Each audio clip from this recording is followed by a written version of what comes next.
on se retrouve aujourd'hui pour l'installation de Bash and Ubuntu for Windows. Nous allons donc voir comment installer un sous-système Linux dans notre environnement Windows. Donc les prérequis sont très simples, il vous faut un ordinateur qui tourne sur Windows 10 Anniversary Update Minimum en 64 bits.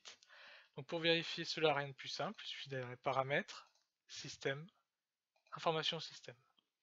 Donc la version du système d'exploitation doit être au minimum la 14393 pour avoir accès à cette fonctionnalité. Si vous êtes au-dessus, dans ce cas, tout est bon, votre environnement est prêt à accueillir la fonctionnalité.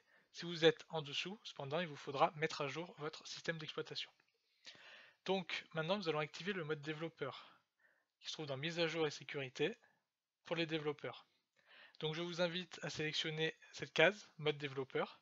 Donc en activant le mode développeur, cela permet de télécharger des applications non signées, qui ne viennent pas obligatoirement du Windows Store par exemple, donc ce qui est obligatoire pour pouvoir développer avec Visual Studio, et qui va aussi nous donner accès à certaines fonctionnalités, comme Bash ou Ubuntu for Windows par exemple, ou d'autres fonctionnalités sur Microsoft Edge.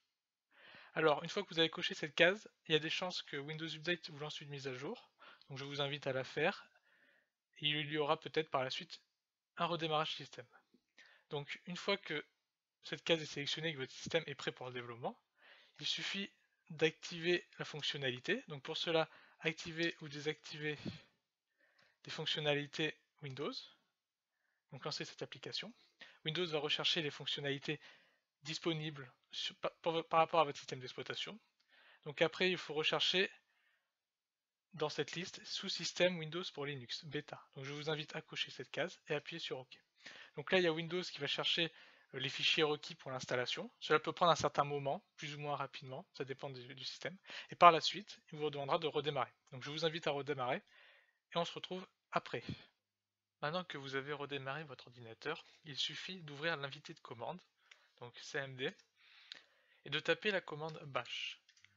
Alors on va vous demander l'autorisation pour lancer le téléchargement des dépendances nécessaires, donc il suffit de dire oui. Donc à partir de là, Windows va télécharger les différents composants nécessaires pour le sous-système Linux. Ça peut prendre un certain temps en fonction de votre connexion internet, donc on se retrouve après. Une fois l'installation terminée, on se retrouve donc ici. Donc on nous demande un nom d'utilisateur Unix, donc je vais mettre mon prénom. Puis par la suite, on vous demande un mot de passe. Donc je précise, le mot de passe, quand vous allez le taper, ça n'affichera pas de petites étoiles lors de l'écriture, ce qui est complètement normal, donc ne vous inquiétez pas. Donc rentrez votre mot de passe. Voilà, donc il va leur demander de le retaper pour des questions de sécurité.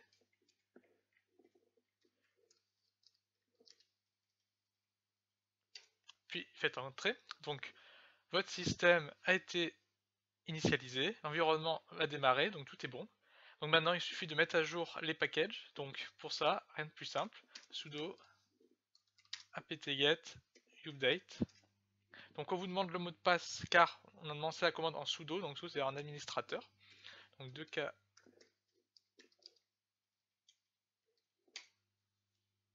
Donc une fois notre...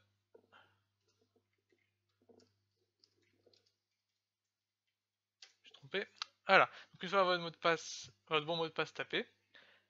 Donc les packages qui permettent de faire fonctionner votre environnement vont se mettre à jour et à partir de là, vous avez votre environnement Ubuntu qui est correctement mis à jour et fonctionnel.